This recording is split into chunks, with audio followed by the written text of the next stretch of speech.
I'm Jenna Schaffer with the news. A male juvenile is dead and another is behind bars after a shooting in Martin County. The shooting happened at a home in Shoals on Wednesday. State troopers say another male juvenile shot and killed the victim inside the home. He was taken into custody and faces a preliminary charge of reckless homicide. The investigation is ongoing, and we will keep you updated as more information becomes available. What started out as a fight between two Jasper residents led to both of them being put behind bars.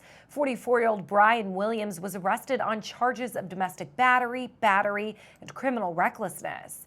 35-year-old Amanda Jones was arrested on charges of domestic battery, strangulation, and criminal recklessness. At around 10:30 Thursday night, Jasper police were called about a fight going on between Williams and Jones near Dewey Street. Both Williams and Jones were taken to the Jasper Police Department for interviews. They both had injuries to their faces, necks, and arms. During the interviews, officers found out that this was the second fight in a matter of days. Because of this incident, both Williams and Jones were arrested and taken to the Dubois County Security Center.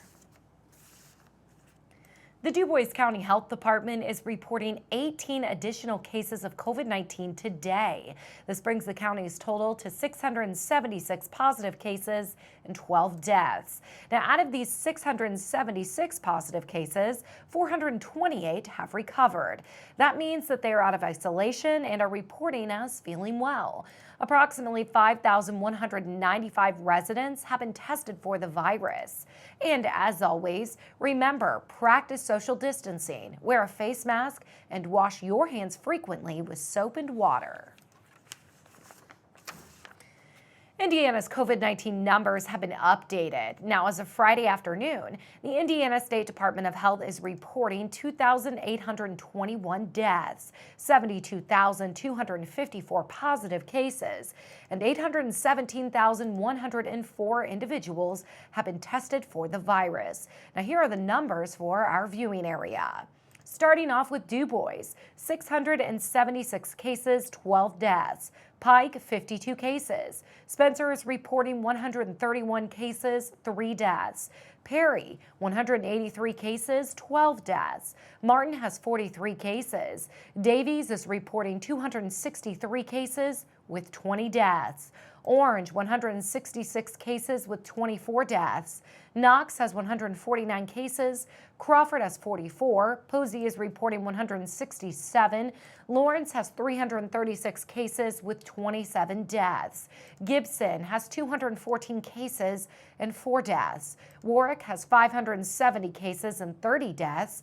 And Vanderburgh is reporting 1,888 cases and 13 deaths. Now, to see a map of cases by county, head to in.gov/ISDH. In the dark times of a pandemic, a little spot in a little city got a little brighter. To talk about a new attraction to downtown Rockport, here's Zach Ruber. While cruising down the Main in the city of Rockport, you may notice a mural saying "Welcome to Rockport" on the side of a brick building. This art piece, while simple, holds a lot of meaning and has a fun story behind it. Chelsea and Josh Allen own Midwest Graphics in Rockport, and Chelsea told us that she thought that Rockport needed something a little lively. So we've always talked about how we can add something to our wall and for the community. And we always look at like Instagram and see cool murals or when we're traveling. And so we thought, why not do it ourselves? Chelsea decided to make a post on Facebook inquiring about an artist that would paint a mural on the outside wall of their business. That's when Rihanna Schwartz, a local 21-year-old artist, reached out to make the Allens' dream a reality. I commented that I'd probably be the cheapest option. So that is how they ended up contacting me, and I was able to do this. They kind of told me what exactly they wanted as far as kind of the direction that the letters wanted to go. There were a bunch of other ideas before this came to be, but this is what we settled on. After coming up with several ideas on what to incorporate the mural with, Schwartz and the Allens had it. Each letter of Rockport has a special touch on what makes the city and the area so unique, including farmland, patriotism, school spirit, as well as local attractions. The Rockport Bluff is probably the most Rockport-esque of these letters, and the bluff is just right down the road, and a lot of people go there, have picnics, whatever. And then the river is the T, and you can see AEP and the bridge, the new bridge from over there. Chelsea says that a mural like this helps build the city into something of its former glory. It's a business investing in the city and investing in making it prettier. And then I would say it's significant because it's something that's actually pretty. And that's starting to happen now. We've got the new building and we have Brewworks and that kind of stuff. So I think for the community, it represents that we're not an old, dead town anymore. To check out the mural yourself, head down Main Street in Rockport. You won't miss it. Take some pictures and make sure you use the hashtag RockportMural when you post it on social media. Reporting from downtown Rockport, I'm Zach Ruber. Thanks, Zach. Are you feeling lucky? If so, tickets for Mentors for Youth's annual Pete Dye raffle are on sale now. Tickets are $20 each and can be purchased by visiting mentorsforyouth.com or by emailing Mentors for Youth of DuBois County Executive Director Ellen Korn at ellen@mentorsforyouth.com. The grand prize winner receives a round of golf for 4 at the Pete Dye course at the French Lick Resort. This includes caddy fees.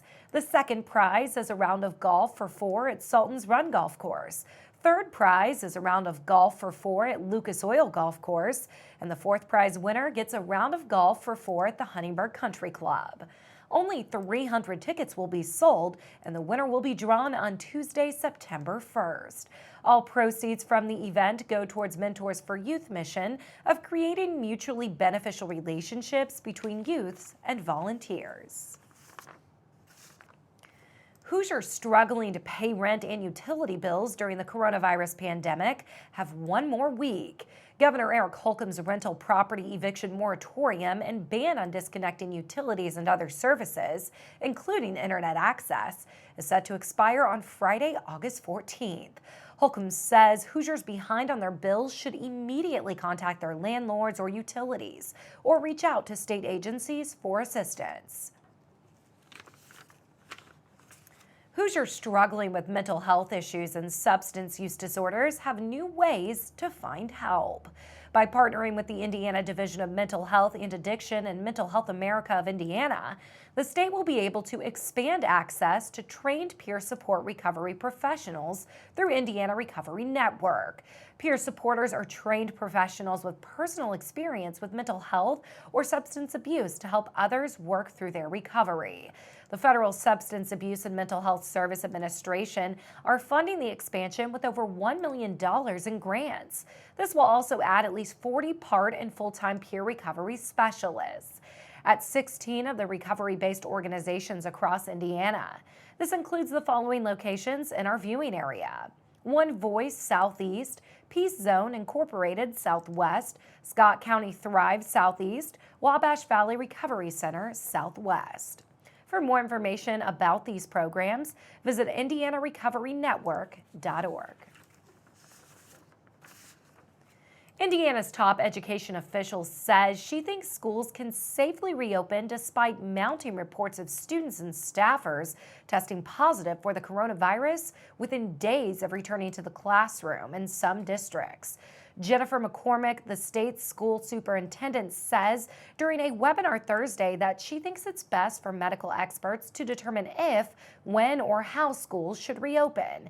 She says the State Department of Education is leaving it up to health officials to set thresholds for coronavirus positivity rates that would require a school to close. And we'll take a look at your weather forecast when we come back on 18 WJTS.